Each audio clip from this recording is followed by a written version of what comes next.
That makes sense. Sorry if the rest of the sermon doesn't make sense, y'all, if you're listening to this later, but hopefully it will. That was just my off the top of my head spiritual inspiration contribution. What I wanted, when I sit down to write a sermon, or when I sit down to think about the message that I need to bring in the church for the week, I usually don't do that until right before the church service. And I don't do that because, and I do it that way because I want the message to be hopefully relevant in some way to either what's going on in the world or what holiday we're celebrating or what people are experiencing in some way, shape, or form. Because I do think that makes it more relevant. And it's not something to be talked about, just out of a book that says, here, you have to talk about this today. So I'm not going to lie. This past weekend, I really struggled a lot coming to this morning. And knowing that I had to stand in front of all of you, even though there might not be that many of you, but you have the people online as well. But having to stand in front of you and impart some kind of wisdom and insight, which is something we kind of expect when we go to church. Somebody's going to tell us something brilliant, and we're going to leave going, yay, I found something brilliant, and it's going to infuse the energy that I bring to the rest of my week, hopefully. But I'm honestly not sure how much wisdom I have to imbue today upon you. Because right now I'm pretty angry and full of rage. And that's a word I don't use very often because it's not an emotion I'm especially familiar with, rage. I grew up in a household where there was one person that was allowed to be angry, and it wasn't me. So I did not grow up learning how to vent or speak about things that were upsetting to me or made me angry. I just learned to stuff it all down and to just deal with it in my own way. So when I started thinking about this idea of rage this weekend, I started thinking about the idea that, to me, rage is stronger than anger. It's not about just anger. It's about anger with a passion like Maya Angelou talks about in that piece that I read to you at the beginning of the service, that opening quote, that rage is burning. And if you've ever been burned by something, you know it hurts. Burning hurts. You put your hand on the stove, you're going to hurt yourself. And so it's not a pleasant feeling. So whether the rage is expended or you just keep it inside, someone's going to get burned somewhere along the line. And I don't consider myself an angry person. I would expect that if you know me, or if you spoke to any of the people who've known me for a long time, or my family or friends, I'm pretty sure they tell you that anger is not something that I express very often. And it's not because I don't get angry, it's because I have learned over the years, over many, many years, and a lot of personal work on how to sort of turn that anger and make it more palatable for myself. And also to look at myself and the rest of it with more compassion so that I can function better in the world and so that I can bring to other people some sense of balance. But rage is different than that. Rage isn't always easy to contain. So in struggling with that this week, I read something about the idea that anger reveals to us our deepest insecurities and our highest priorities. And I thought that was very insightful when I read that. So for instance, if we become angry because our child lies to us, we're probably angry because we value the truth, but we're probably also angry because we're insecure in our parenting skills. And we're wondering, what did we do that made this child lie to me? What did we not give them that made this a safe space for them to tell us the truth? So I tried taking those two things, that idea of what's the deepest insecurity that's coming with this, and what's the highest priority that's coming with this rage. And I do believe that one of my highest priorities in life is human rights and equality. And I feel that's one of the things I bring to the ministry, is that idea that everybody here has divine gifts. And if there's one thing that I tell a mediumship student or anybody who's interested in mediumship, it is, I am not special.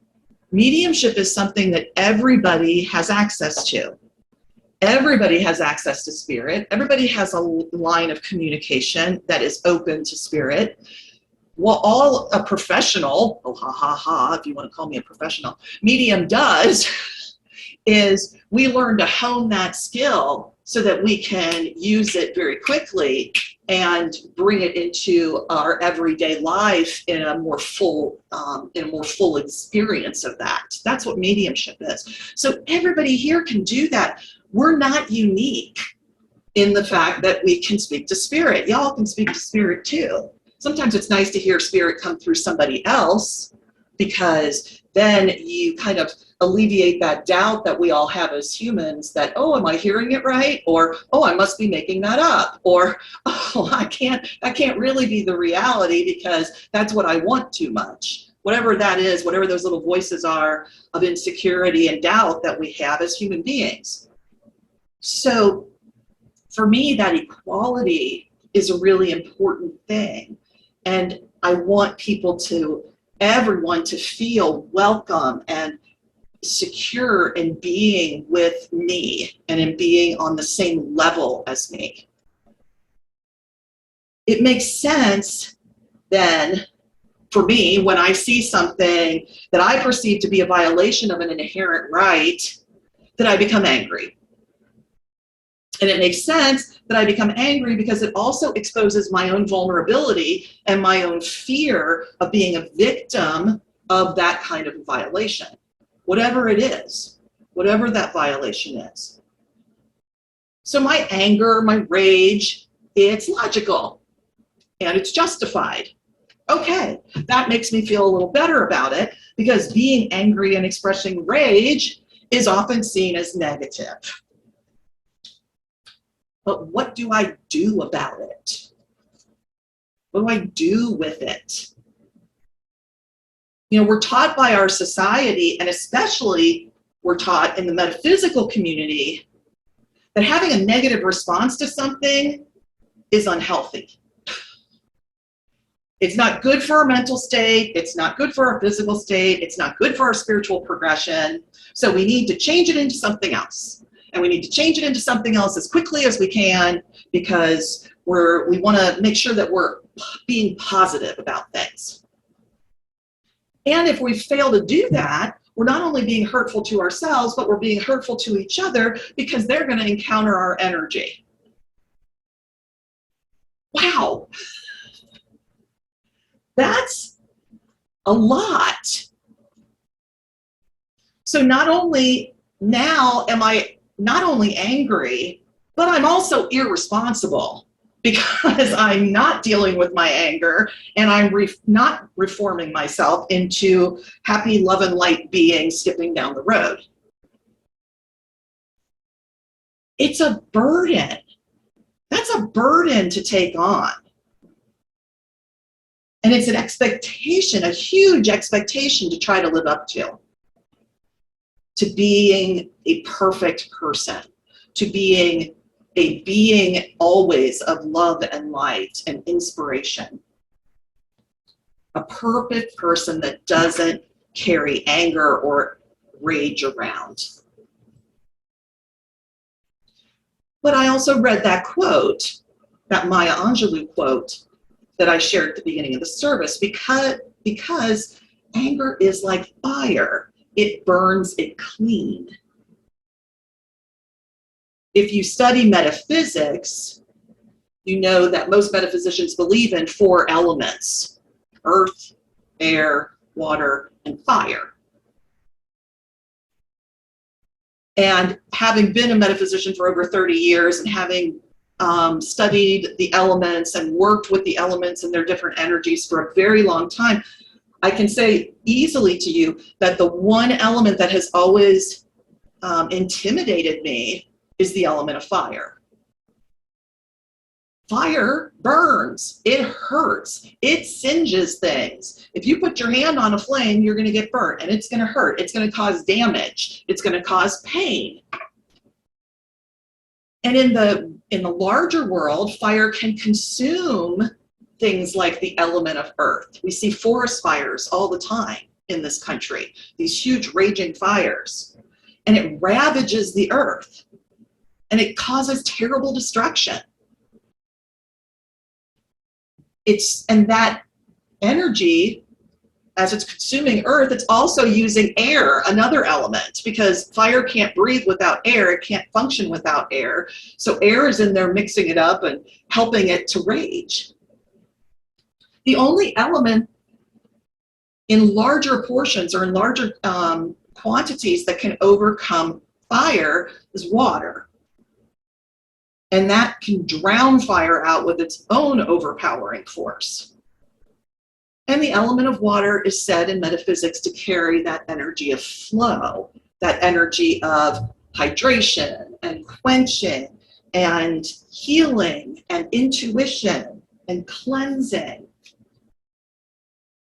So which is better? Fire can cleanse too by burning everything away. Water can damage too by soaking things and suffocating things and drowning things. But both of these elements are things that we can control. When we light a candle, we're controlling fire, and we're containing it to only one spot. When we build a dam, we can hold water back so that it can't flow freely, and we can contain it. But sometimes we need to let the elements loose to bring about a change that the environment needs. Floods and fires can both clear away debris to leave things fresh and empty, waiting to be filled. And then we can decide what we want to build in that empty space. And it may take time for that to happen. It may take time for that space to be completely cleared. It may take time for that water energy or that fire energy to do what it needs to do in order to clear things away. So yeah, I'm angry. I'm angry and rageful at what I believe are injustices and unacceptable changes in the world. But I also know that my rage can be something positive. It can burn away what needs to end so that something new can replace it. That doesn't mean that I have to be all love and light every second of the day, but it does mean that I do need to try to control it in some way and put it towards a purpose. I read yesterday astrologically, and I'm not an astrologer. I know, Kathy's here. Kathy's an astrologer. I read yesterday that astrologically, America is experiencing its Pluto return. Now, I don't really know exactly what that means in terms of how it works in the sky, but it has something to do with the planet Pluto, which in astrology is the planet of rebirth and death. And this astrologer that I was reading described the Pluto return as being a wrecking ball. And according to the astrology of the United States of America, we are currently experiencing this wrecking ball of a Pluto return. So America is being forced to look back to see whether the initial original intention for our nation is still being upheld, or if it's time to rewrite it and set different intentions. When a Pluto return exposes, while a Pluto return exposes shadows and shakes foundations in very tangible ways, it also presents an opportunity. And the opportunity now for us in America is to rise to our fullest potential as a nation. I'd like to believe that my rage can help that kind of a transformation to happen. So I'm not going to ignore my anger. I will not direct it in a destructive way, although I really want to say some things on Facebook that I haven't said. But that anger may help destroy things that need to be destroyed in some way that I don't see yet, and in a way that's going to make this world better. So I pray that Creator will use it and will use me as a catalyst for the highest and the best change that needs to come. I wish that all for all of you, and I wish you all peace.